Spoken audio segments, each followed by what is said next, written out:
करेला हो हम तब करेला हम तब करेला सब कह के छोड़ देहनी हो उहे हमारा के छोड़ गइल हो है उहे हमारा के छोड़ गइल हो हंस हंस के हंस के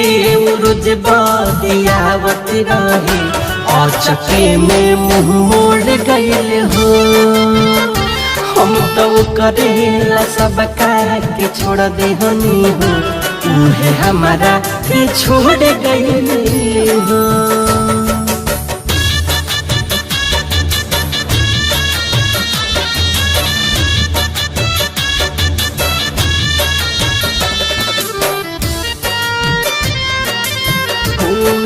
बताई याद सारा पहिले के बतिया रवे में सूत के काटत रहे रतिया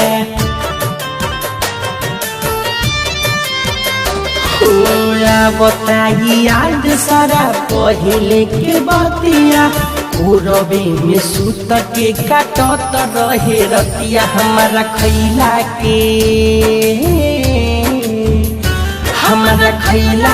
के बाद खाना खात रहली